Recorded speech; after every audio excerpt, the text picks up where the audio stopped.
Good afternoon. Welcome to this webinar on what to buy in Spain. This is part of a four-part series of step-by-step how to buy and indeed move to Spain. Last week we did how to choose your location, and the logical next step is what type of property might you want to buy. Spain has a bit of everything from a glorious sort of fincas and farms surrounded by olive groves to contemporary properties, lots of communities with wonderful facilities. It's really a question of how do you choose what's best for you. So I have my experts who I would like to introduce. My name is Liz Rowlinson. I'm editor of Place in the Sun magazine. Cover international property, visit Spain quite a lot. And this is Richard Way. Hi Liz, thank you very much. Hello everyone, thank you for listening today. I also write about international property, lots about Spain, but other places too. I even used to do Liz's job as editor of Place in the Sun magazine. I still write for, as I said, other websites and publications. So yeah, I'm talking to people, agents and service providers and recent owners and people buying all the time for articles. I'm also a homeowner in Spain. I have a small villa in the northern part of the Costa Brava, and it's an area that I've known and been visiting since I was 7 years old.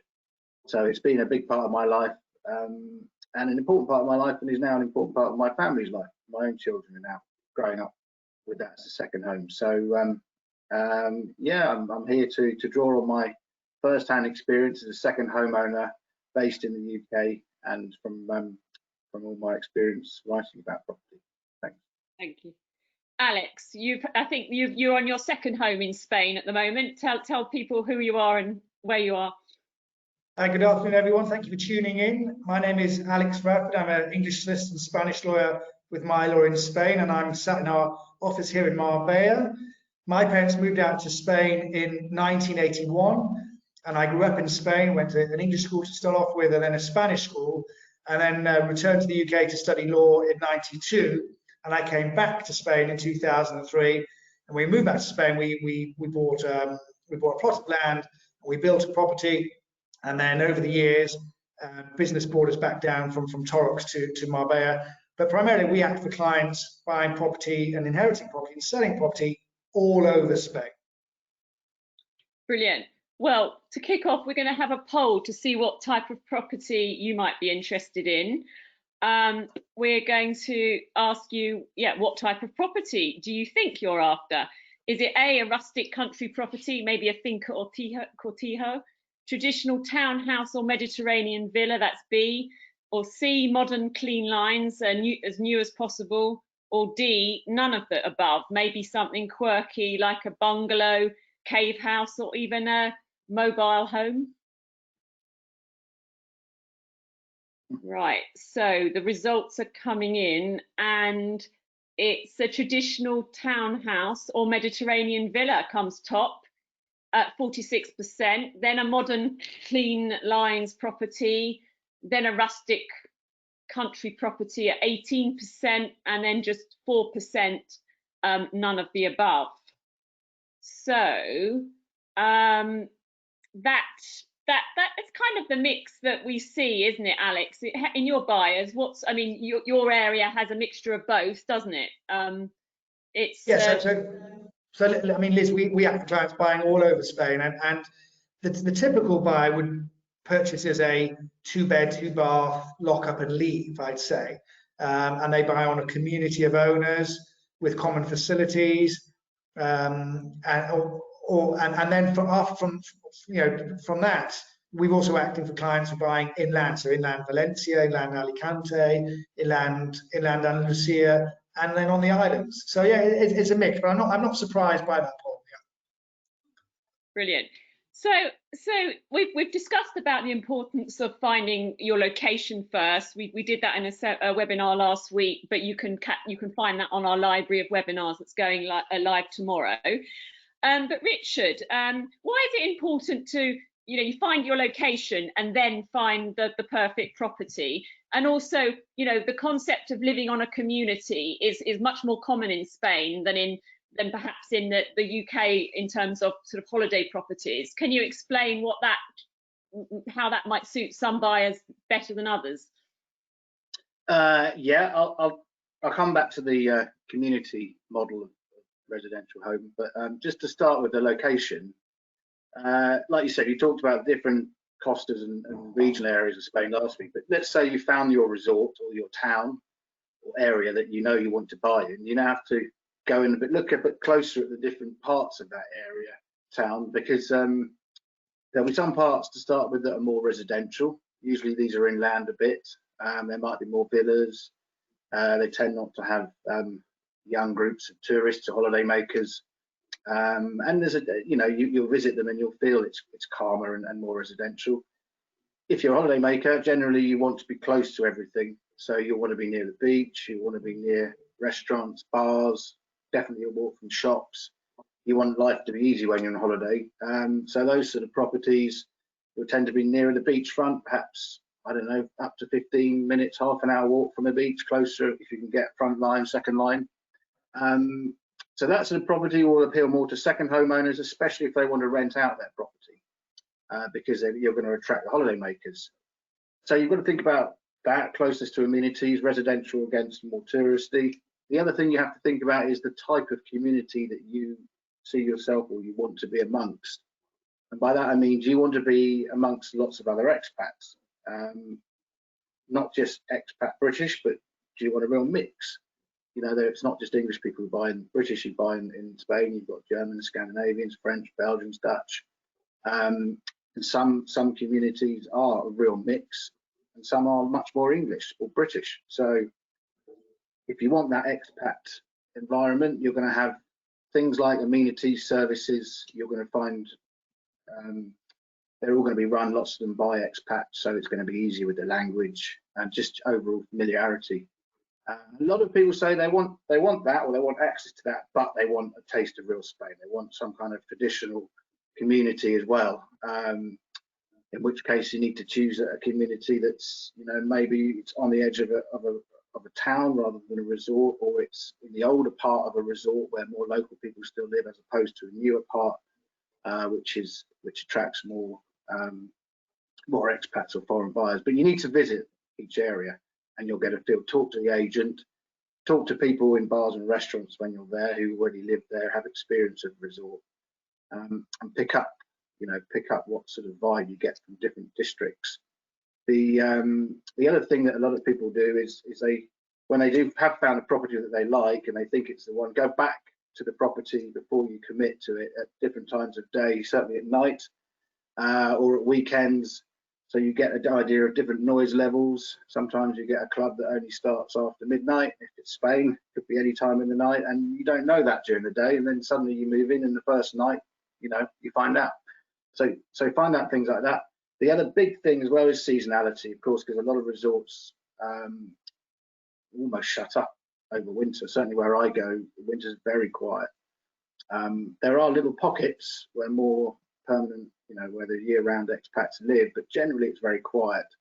And if you want to be visiting your place out of season in the winter season, you want to know that stuff's open and there's going to be life around. So, and again, this can be, depending on whereabouts you are along a certain costa or within a certain resort, you're going to get different levels of activity year-round. So check that out as well.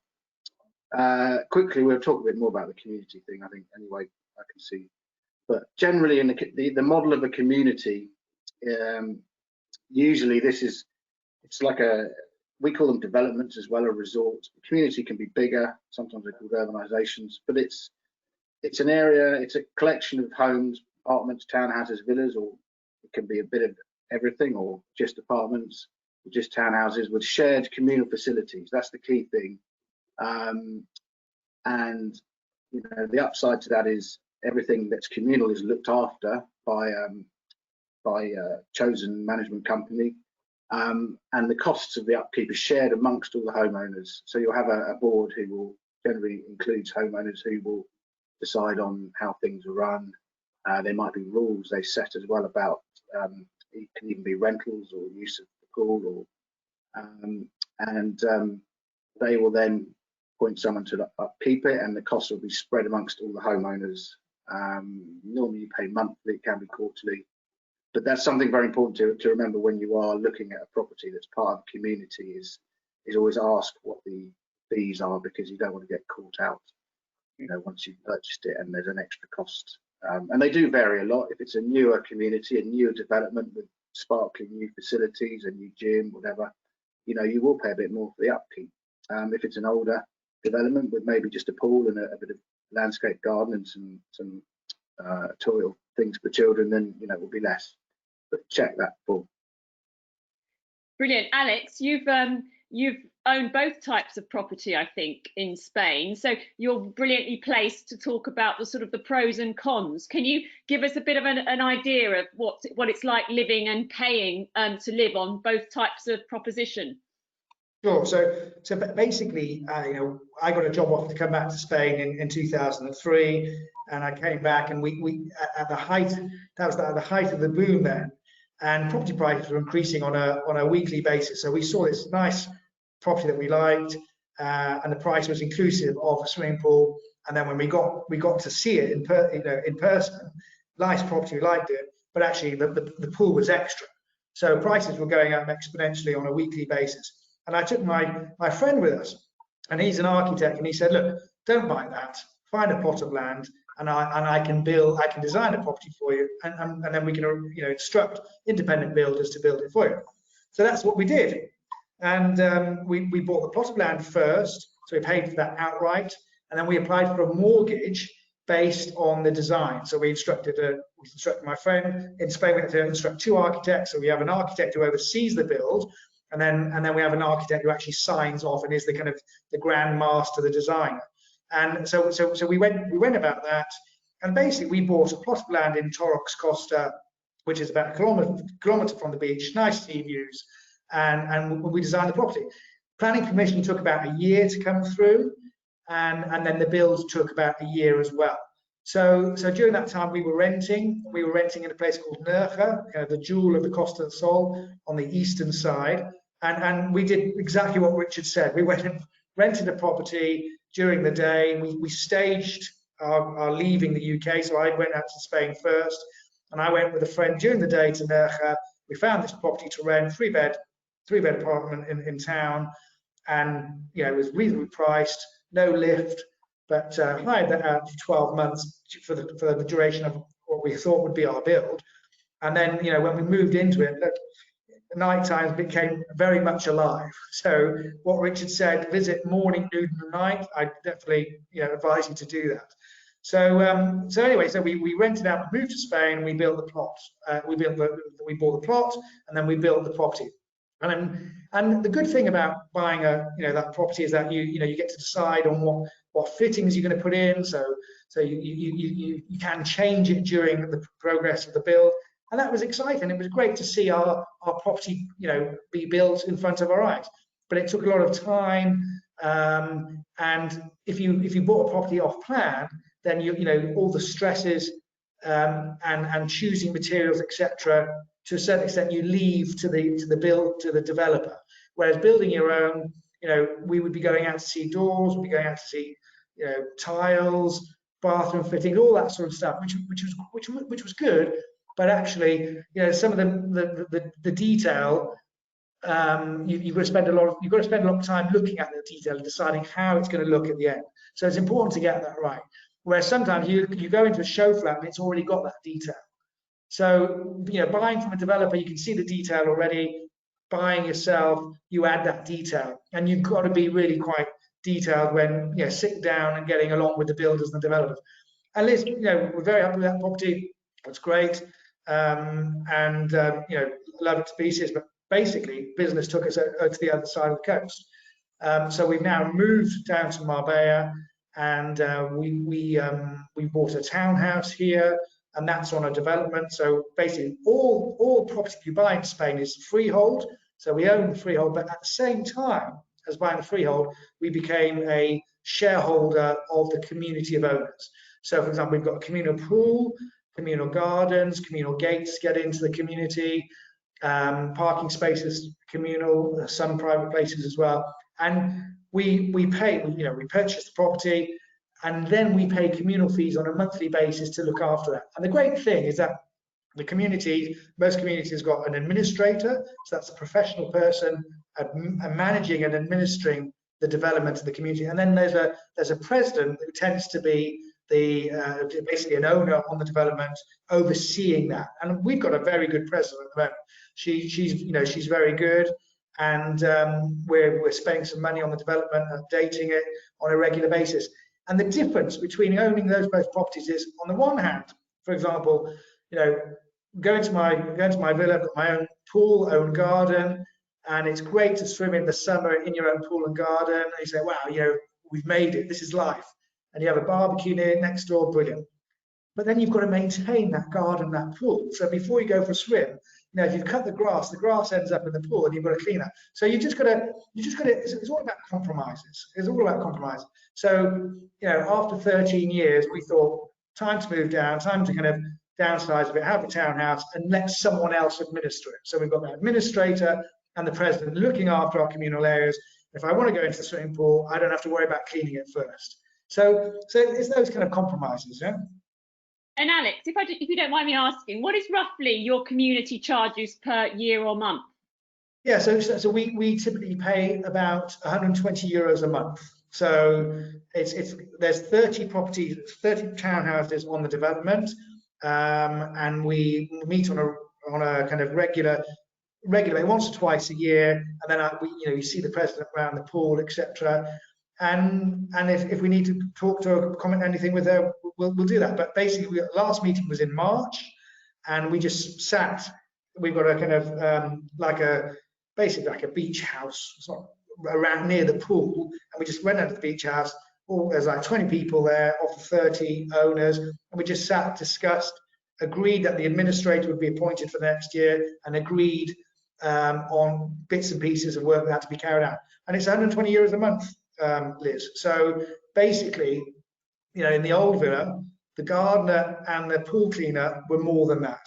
So now we've got someone looking after ourselves, and we don't have to worry about the pool and the garden. But having said that, I do miss it. Yeah, and actually, we've got a question in that's relevant to what you've just said, and you've kind of half answered it. Derek Bennett asked, why are a lot of pools shown empty in sales details?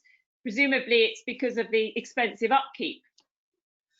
Yeah, absolutely. I mean, our pool is open throughout the year, and it's maintained and looked after, and it's sparkling, nice colour. And but for the crisis at the moment, we'd be able to swim in it.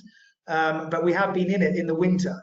So lots of pools they empty in the winter time, or they cover them up. And that's something that actually you can ask when you're touring developments, communities with estate agents. That's a question I've certainly asked. Is the pool open all year round? So some pools only open June to September. But by and large, I'd say my experience is that most communities will leave them full, because if they empty them, it can cause damage to the tiles, because it's still warm in February and March, etc., when the pool's closed. So I certainly ask a question, when is the pool open? And obviously find out about when you're talking about buying on a resort, the community. I'd always recommend, we do it for clients, we ask for the minutes of the meetings for the last 3 years to find out what the community's up to, if they're planning any new installations, any new facilities, etc. So yeah, just have a good walk around, and don't be afraid to talk to the president of the community or other owners. I certainly did that when we purchased. Brilliant. And Richard, I know you've had a family property in Spain for 30 years, so you didn't actually choose it yourself at that age, but you've kind of got a really good idea of the advantages and disadvantages. And I don't think you're not in a sort of community bubble, are you? I mean, you're kind of you can have somewhere that you're surrounded by expats, or you can feel kind of having one foot in the local community. So can you just elaborate a bit on sort of getting the right atmosphere for you? Yeah, certainly. And I'm just going to go very quickly back to the swimming pool point, because it is quite an important one. A lot of the swimming pools are left not completely empty, but half empty. And as Alex said, it's not just the tiles, but the pressure can cause them to bow. And if it's not built solidly, obviously when you've got water and pushing out against the side, so stop it caving in. And a lot of people where I am, because it's cold in the winter anyway, you can't use your pool. A lot of people do actually just leave it full and just run the pump far less, just keep it ticking over. It's more convenient and often cheaper to do that than actually empty it and then, or half empty it and refill it and get the water clean again. You'll hear different things from different people, but that's how things are done where I am. Yeah, my place is, well, it's an individual plot on a public street, so it's not within a community. So I don't have any community fees or any of the facilities benefits of it. But it's a different, in that part of the Costa Brava, there aren't as many expats, certainly British, and there are far more individual plots, certainly in the area where I am. So it's not as commonplace, I don't think, anyway, to have. There are small communities, but they're typically maybe half a dozen townhouses or villas with one pool shared, and the rest really are individual villas or townhouses. The advantages are, of course, you have complete control over what happens there. I can paint my villa any colour I want. I can do what I like. I've got a small pool. I can control that. I have total control over the pool and the way it's managed. The garden, good in one way in that you've got the control.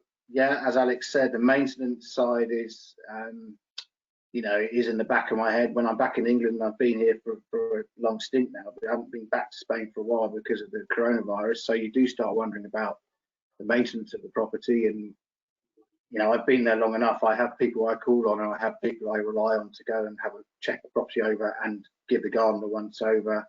In fact, it was only this month, last week, I think it was. I have the guy I use for my pool. He's been preparing the pool for the summer months.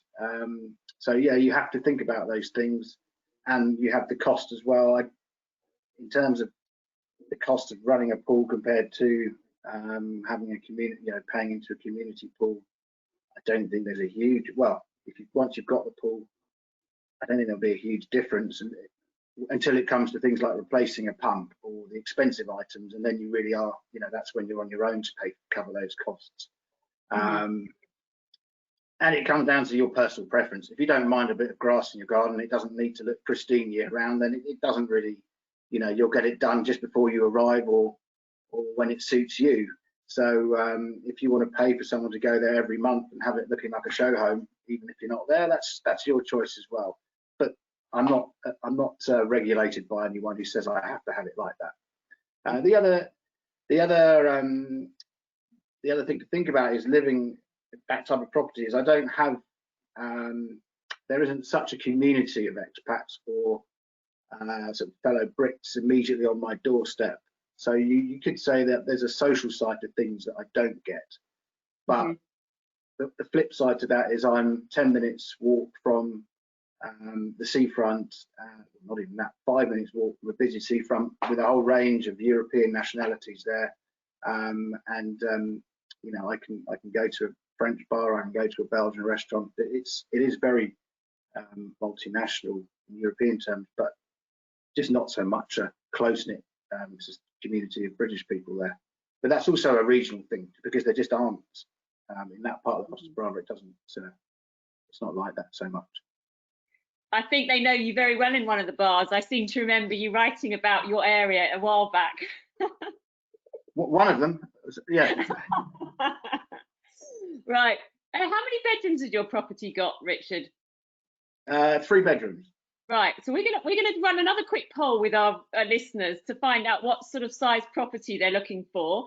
Is it A, 1 bedroom, two bedrooms, sorry, B, C, 3 bedrooms, or D, 4 or more bedrooms? Because we tend to find that most property hunters I talk to tend to want 2 bedrooms, but we'll see if that is true with this audience. Okay, so 48% 3 bedrooms, 2 bedrooms 41%, 10% 4 or more bedrooms, and only 1% 1 bedroom. Okay, so they're thinking big, our audience. So Okay, so we're gonna run through a few particulars for different types of home. Alex, you talked about buying a plot and that, and we've actually had a question if you're building a place in inland Andalusia, how easy is it to get building materials delivered? Yeah, it's quite easy to do that. You've got lots of builders' yards and big chain suppliers of building materials, and then each town will have its own area where you can go and get their supplies. So yeah, it is quite straightforward. Yeah. And what about surveys? If you're buying rather than building a property, why is it important? Is it necessary to have a survey? How do you go about that? Yeah, I mean, it's not essential to have a survey, but it's strongly advisable. I'd certainly recommend a survey for a second home, second home rather than a brand new house. Mainly because if you really knock the seller down on price, you can carry out the survey, and we arrange them. We work with surveys and architects across the country and the islands, and they produce surveys for us in English, and they're very useful in that. Basically, it will tell you if any works need to be carried out on that property. So it's and for the sake of anywhere between say 500 and 1,200 euros, you'll get a survey from a qualified RICS or specialist architect over here, usually in English, telling you about the property you're going to buy. So as I said, if you negotiated hard the price, you'll probably struggle to go back to the seller and ask for some aesthetic works to be completed. But if there's serious issues with the property, then you can of course go back with them. And more often, Liz, we are putting in the contract that the purchase is subject to a satisfactory survey. And if it's not satisfactory, the buyer is entitled to cancel the contract and recover all the monies they've paid over. So if you are going to have a survey, it's important that you let your lawyer know up front, and also the agent. Okay. And what about, is it harder to get a mortgage on a fixer-upper or not? A fixer-upper. So basically, mortgages. So for example, when we bought our plot of land, we had to buy the plot of land outright, and then we got a mortgage on the build, and it was virtually 100% of that. As far as the buying a property to do up 3-4 bed as our audience are after, then typically Spanish banks at the moment will lend up to 70% of the value or of the purchase price. So, as you know, the buying costs in Spain can be up to 15%, depending on the region you buy in. So you've got to at least have a deposit of 45%, I'd say, in your pocket. And then off-plan properties, typically, again, you can take out a mortgage for up to 60 or 70%. And I'd say before you come out to Spain, contact an independent mortgage broker and obtain an idea from them how much you'll be able to borrow and what income they'll be looking for so you know how much you can borrow, so you can prepare your budget. I think it's very important before you come to Spain to prepare your budget so you know how much you can afford to spend on a property. Yeah, that's indeed. And a question for you, Alex, from Maximiliano Campos. He's looking to buy a property to run as a business B&B in inland Andalusia. That's good for attracting tourism, but also a bit affordable. Any ones you can recommend just behind where you live? Yeah, so actually, I mean, because of the crisis at the moment, rural properties are actually in demand.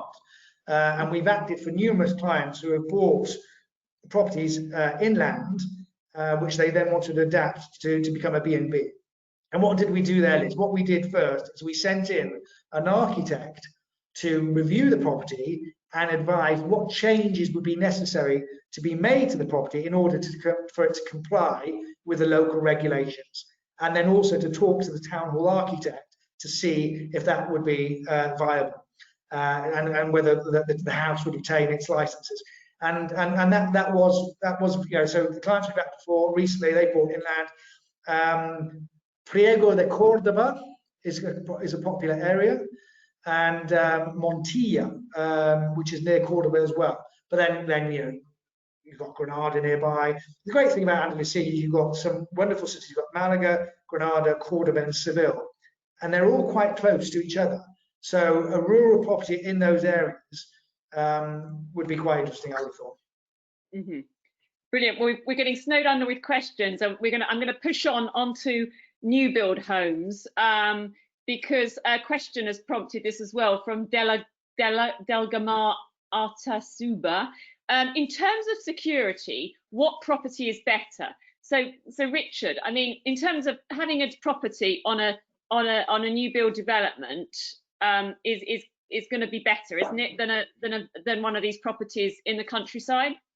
Yeah, I mean, I think that's, unless you've got all kinds of clever things, gizmos rigged up, then generally speaking, if you're within a community, they're normally gated.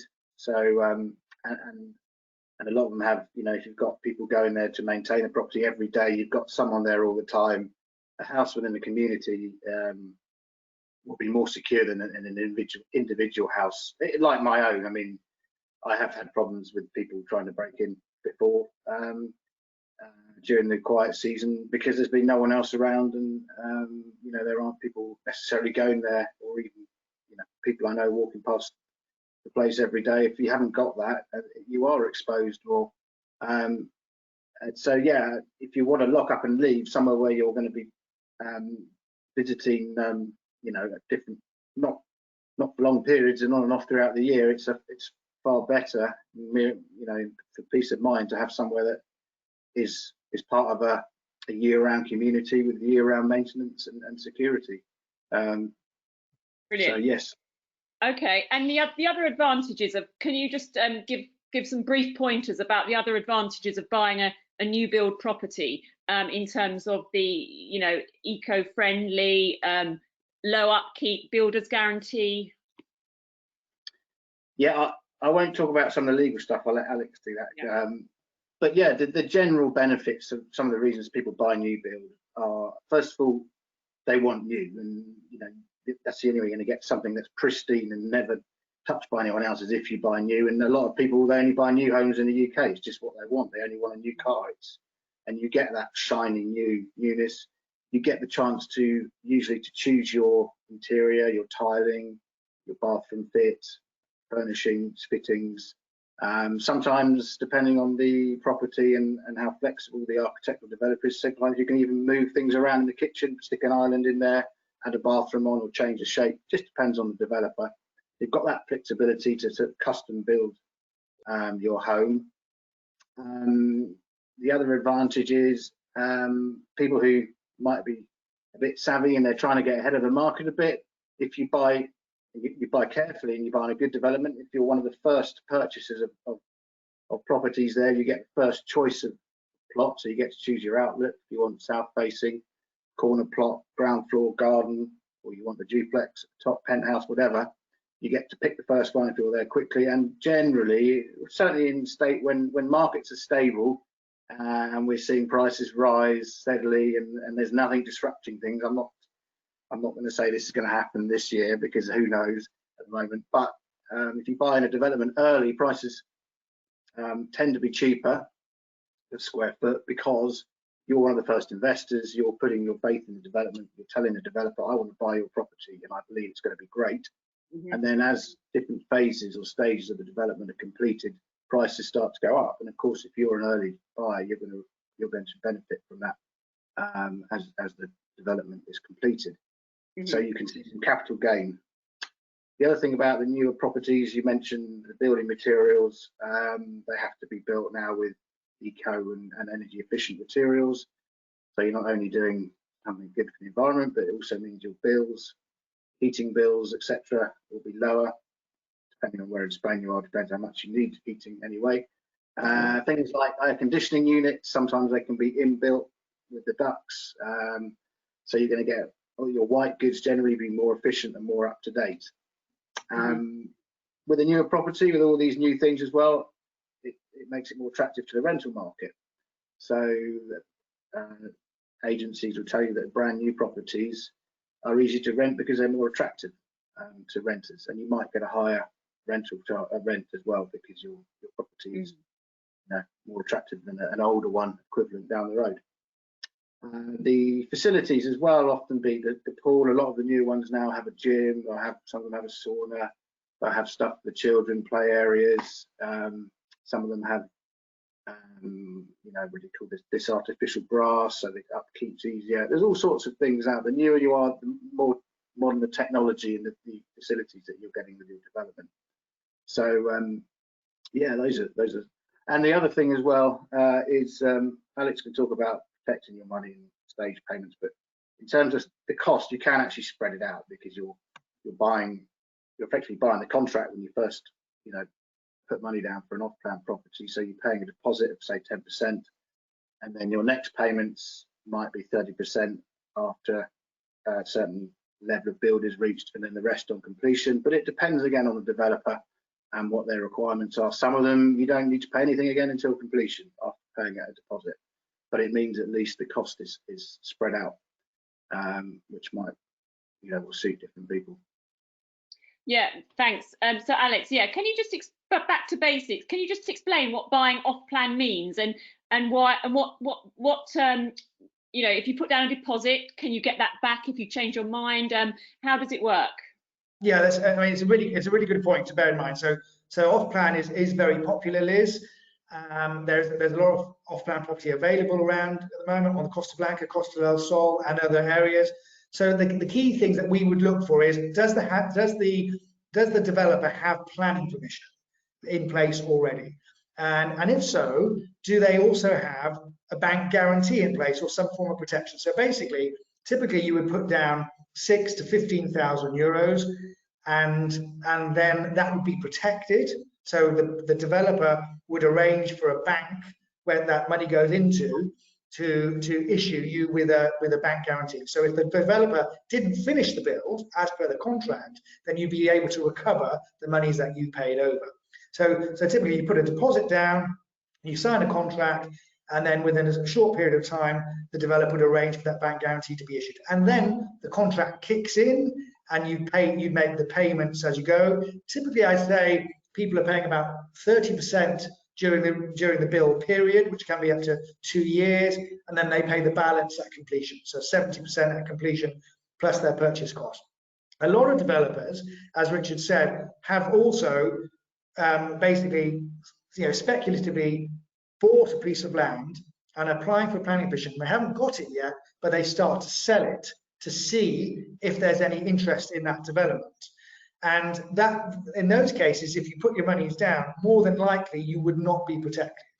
So it's important to find out, you know, instruct your lawyer, am I protected? Are all those payments that I'm going to make to the builder protected? Yes or no? And if they're not, how can you protect them? So, for example, we're acting for someone at the moment.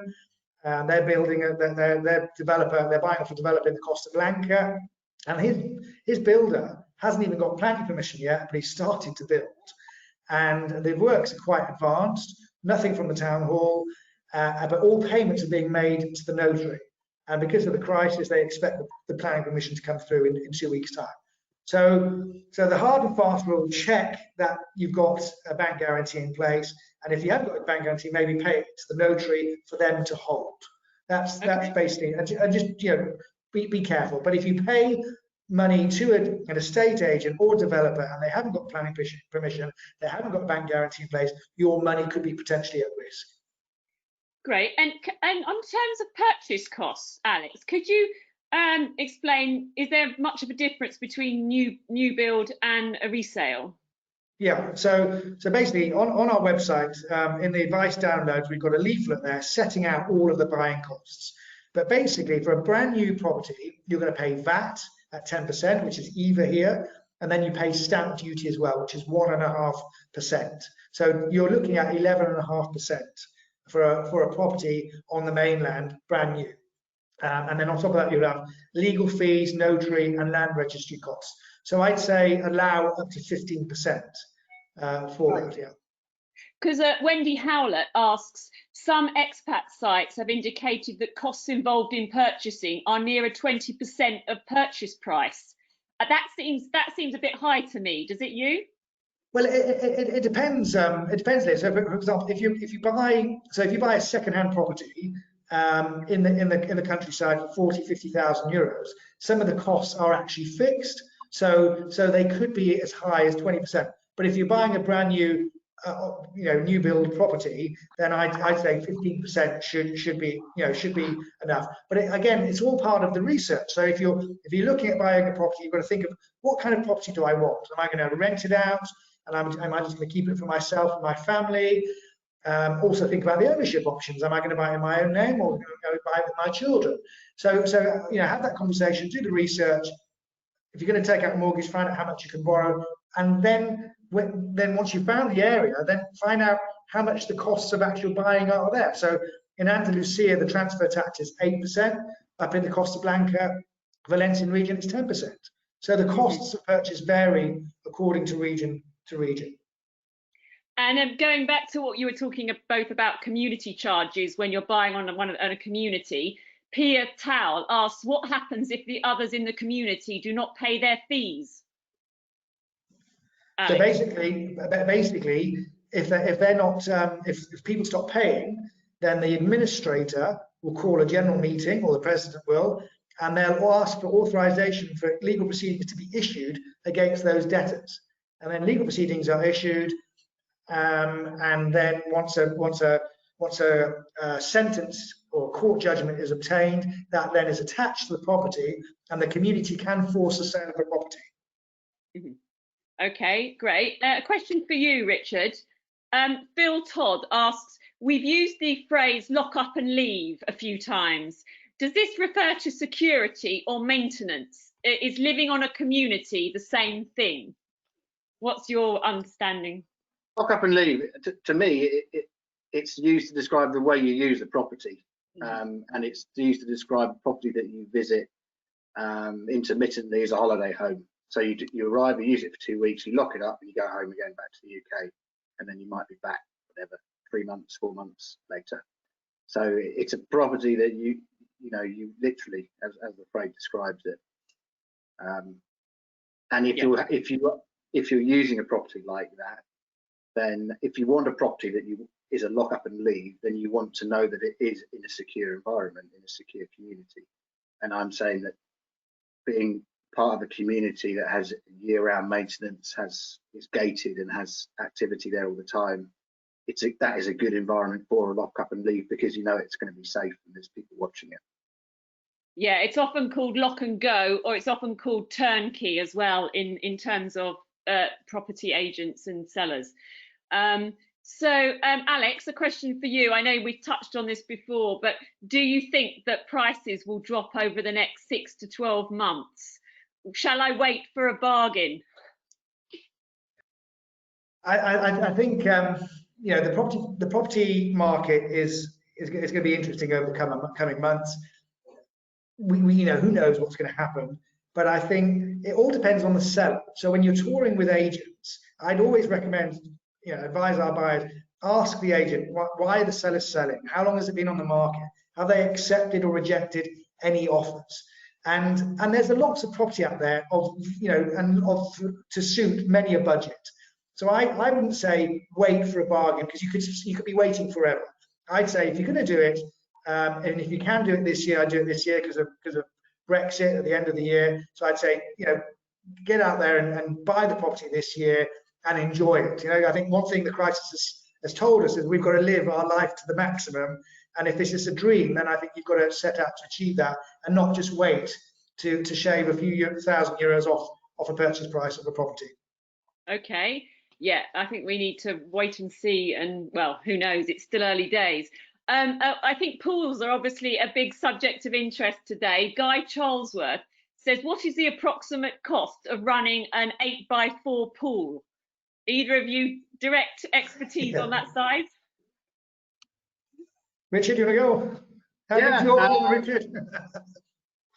I'm assuming it's built. So if you're buying a place and you've got a pool, and simply just to run it, well, I'll tell you what I do. I have a guy who comes and maintains it for me, and I pay him on a monthly basis, and that can vary between 100 and 150 euros a month, and that includes chlorine, giving it a clean when it needs it, and just making sure the pump is on and it's filtering properly, keeping it to a nice level, nice condition. So, but I don't open my pool or make it operational until usually May. This year it's been June because it's all everything late. So let's say I get 4 or 5 months worth of that. So you're talking what, 750 euros just on maintenance. Then you have to think about you know your pumps on a lot, so you've got to pay for electricity for that. I've never worked out what the extra electricity is, but let's say it's another couple of €100 a year on top of your bill. And then there's unexpected things like a new net for cleaning the pool. Most often I have to change a part in the pump. That might be another couple of €100. Let's say another 300 or 400 euros on top of that for extra parts or unexpected things. So yeah, you're looking at, I would say, from €1,000 a year. A lot of, but if you live out there, you can do all that yourself, of course. I mean, most people I know who have their own pool, they very quickly learn how to maintain it. And these days, it's quite easy. There's so many, like the chlorine and the things you put in the pool, it's all geared towards making the process quite easy. You don't have to get your pipette out and start measuring the pH tests and things all the time. It's sort of quite an easy process. So then you're saving all the labour costs, and then you're just looking at the cost of your chemicals, your chlorine. Okay. So it makes you see how living on a community with a pool, you've got to take that into consideration. Yeah. And we've got a question from Colin Underwood. Alex, you referred to your community charges being, I think, 120 euros a month. Yeah. He said, how much are community fees on sort of a kind of a low to high sort of ballpark? I mean, what I'd say, you might pay? So, I mean, it depends. For example, some of our clients buy apartments. They haven't got swimming pools. They might have a lift. The entrance to the apartment block is cleaned on a daily basis.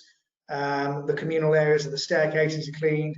If they've got a pool, then that adds. So I'd say starting from about 40, 50 euros, way up to 250, 300 euros, depending on the facilities. So, we had a clients who bought in Estepona, and it was a frontline development with, beautiful facilities, spas, jacuzzis, gymnasiums, indoor swimming pools, outdoor swimming pools, and you'd expect to pay more for that. And if it's got gardens as well, and even more pools, then it can go up. So I'd say range, 50 to 350 euros, depending on the facilities. Yeah, it's really what you get, what you pay for, don't you, in terms of amenities. We're running out of time, but we need to touch on rentals because you have to be careful about what's allowed on your community, don't you, Alex? As much as which area of Spain has different rental laws. But this is also a question from Angela Pinto. Are there different rental laws according to types of properties you buy? So could you just give a short overview? Yeah, so not so much basically different. Well, it's different rule. So remember, Spain's got 17 autonomous regions, and each region has their own tourist authority. So again, when you're touring with the agents, if you intend to rent the property out, it's important that you ask them that to only show you properties that could be registered with the tourist authority. So each region will tend to have its own tourist authority, and by and large, it's a simple procedure to register the property with the tourist registry. So Andalusia put in place that a couple of years ago, and then any income that you generate, you've got to declare that in Spain, pay tax in Spain, and also declare that in the UK. Some communities don't want holiday rentals, and they prohibit it. So if you haven't registered your property for holiday rentals before, say, a community meeting when they're proposing to prohibit rentals, then you've got to go along, speak to your neighbours, and try and agree to defeat that motion, if you like. And we've acted for clients who were concerned that the community was planning that, and I've gone along to community meetings on behalf of clients and voted against that and spoken against that. So it's important to find out, one, if the property can be registered for rentals. If it's in a town and it's an urban area, then that's kind of really straightforward. If it's rural, then it might be a little bit more complex, and we might need an architect involved to visit the property. By and large, it is all viable. It's possible to do. The Canaries is slightly different than the Balearics. They are very hotel friendly, and it is in the Canaries, for example, you can only buy you can only rent out a property if you bought a house with an existing touristic license. It's quite difficult to get a touristic license. And to be honest, to a certain extent, the Balearics have gone that way as well. So it just depends on the region that you're buying in, Liz. Lots of other properties we act for. So we had a client recently, they bought in Marbella, and that property was already registered with the regional tourism registry here, and we've just transferred that ownership of the license over. Okay, we've got a lot of questions coming in on community charges, actually. So quick fire for just Alex, a couple here. Do community charges raise year on year? They can do. It depends on what the community of owners vote for. So basically, when I attended my community of owners meeting in March, everyone agreed to keep it as it was. So there was no increases. The president had, we'd invested certain monies, and we agreed to keep it all as it was.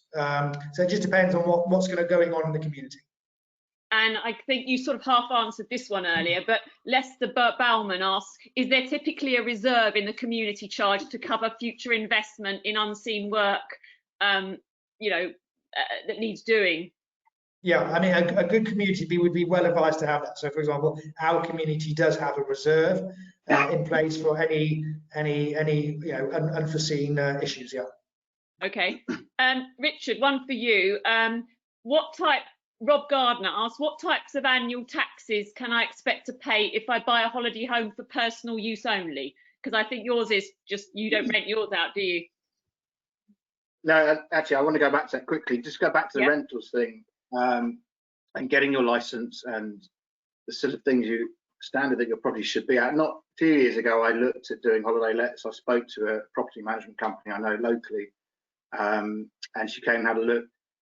Bearing in mind, my property is, it's 30 plus years old, and it's being used by family. It's never been made into a sparkling sort of property to present to renters or make it look especially perfectly functional, but it suits us. And she came and had a look, and I said, if I was going to let this, could you do it? 1 and 2, what do I need to do to get a license? And she just came out and she wrote this list, and she said she was picking it wasn't just decorations, it was cookers old, this is air conditioning needs upgrading, whatever.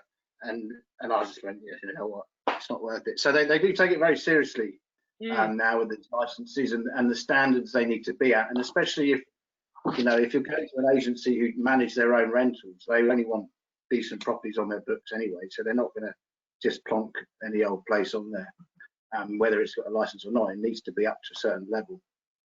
So it just gives you an idea of how much it's regulated now.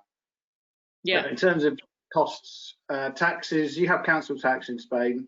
It's a lot less than in the UK. So I pay roughly between 500 and 600 euros a year. That is for a detached villa and an individual plot. So if you think about what you're paying for a detached house on a plot in the UK, it'd be a lot more than that. And you pay in tranches as well. It's split, I think, into 3 tranches throughout the year. It's broken down into different elements.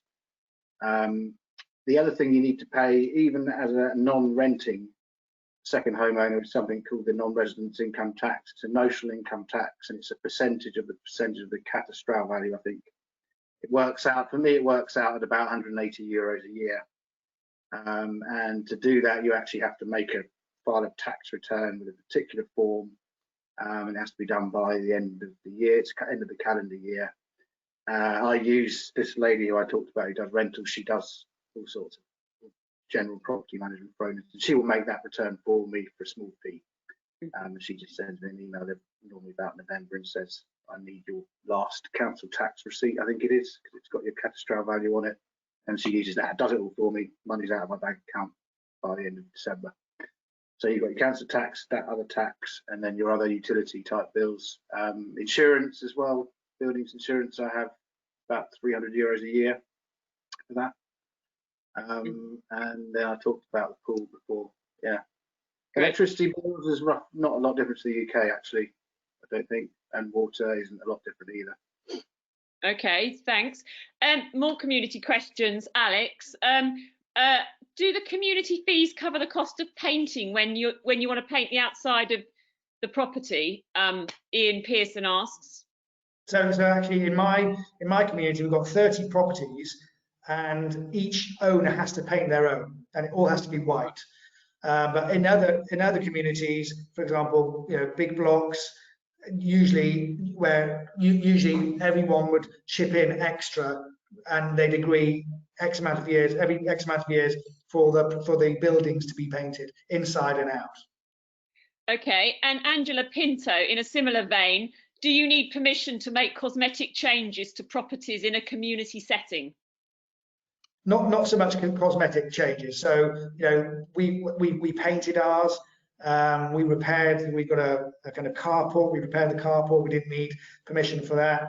We've painted our garage carport floor recently. We've cracked on and done that. I think you've got to be sensible and reasonable. You've got to keep it within the aesthetics of the local community. If I'd painted our house blue, then I'd have been in serious trouble. Mm-hmm.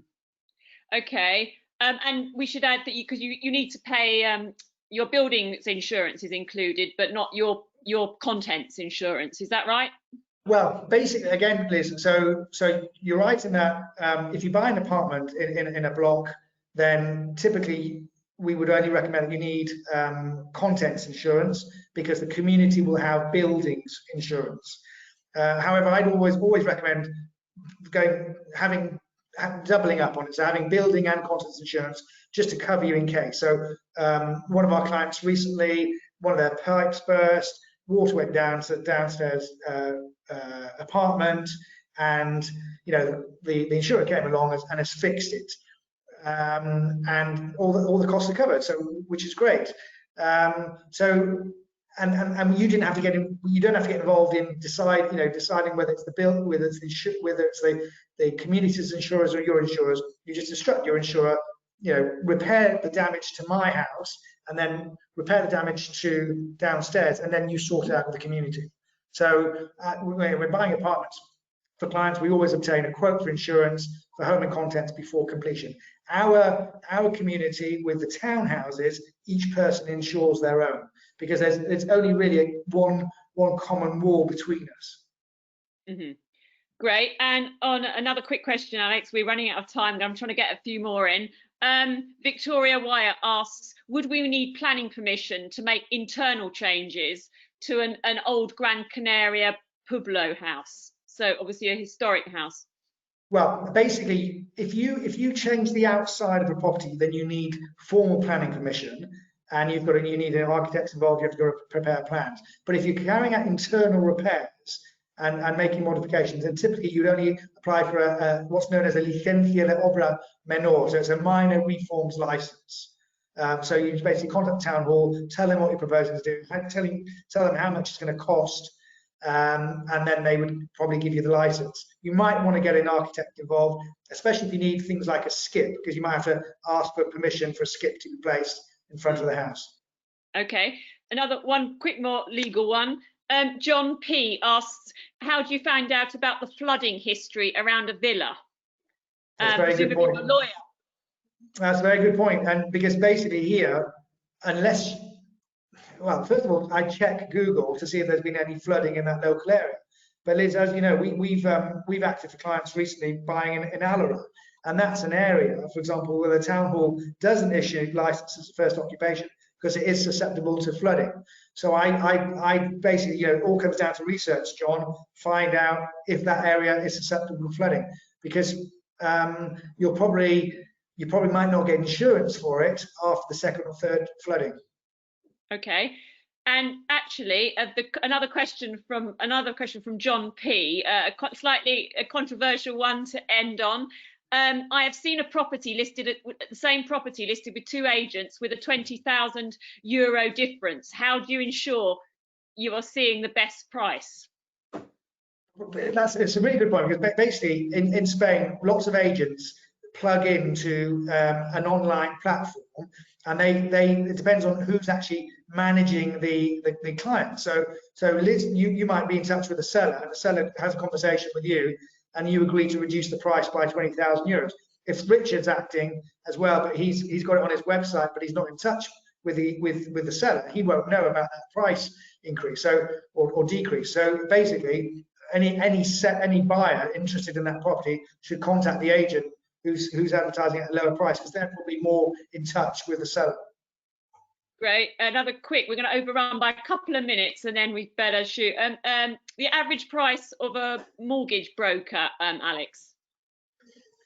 I'd say usually mortgage brokers charge, say, 250 euros or 500 euros up front to give you some advice. Or they can, speak to them over the phone. We've got one in our office, so if you wanted to contact her, she'd be happy to speak to you over the phone. She usually attends the live exhibitions with us. And then I'd say they charge a fixed fee of, I think, about 1,500 euros, but I'm not absolutely sure. But I can tell you that we've introduced mortgage brokers to clients before. Some clients have gone along with that advice, some haven't. But when you get to completion and they're signing a mortgage kind of 6 months later or 8 months later, and they're signing a high interest rate, you realise that they haven't gone to a mortgage broker, because basically the banks issue different deals at different times of the year, and mortgage brokers are really in touch with those deals and will switch between lenders. So that's why I go with a mortgage broker. So if you're going to do it yourself, I'd definitely talk to at least 3 banks, but then keep in touch with them as they change their products and offerings.